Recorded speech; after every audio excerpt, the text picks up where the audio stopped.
That is a fascinating question. And we can sort of maybe see some of that in things like Roman wall painting, Mm, sometimes in sculpture. mm. Like, because gesture, I don't want to necessarily make it because Elon Musk and whatnot, but this happens a lot, you know? It has nothing to do with like Nazi Germany. Okay. God.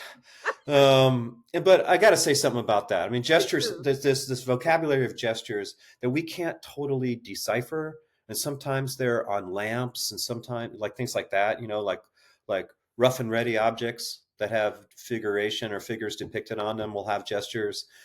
The reason I'm going to double back to Elon and that Mhm. gesture is because, you know, part of the diversity of ancient Rome is its Jewish community. Hmm. And Romans like went into Judea and it's a horrible near genocide situation. They destroy the temple. There's a Bar Kokhba revolt that's in like 120s. I think I'm pretty good on that. 130s maybe CE. Hmm. It's brutally put down by Hadrian.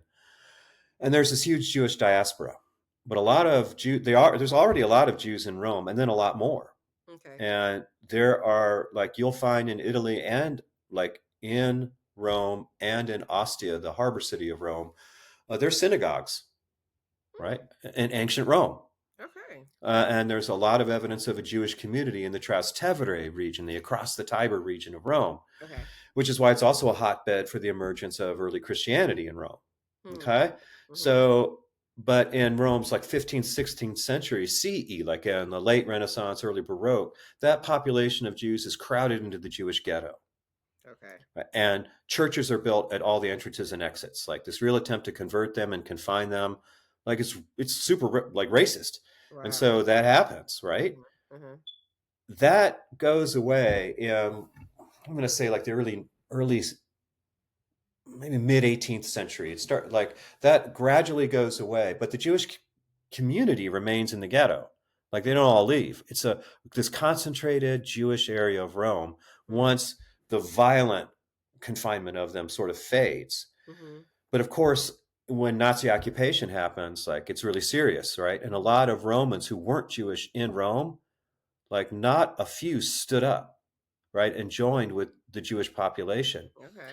right? And so not everyone, certainly there's like a lot of like people who don't, but there are people who do. Hmm. And then in that same neighborhood now, there's a very large synagogue, like it's a monumental synagogue.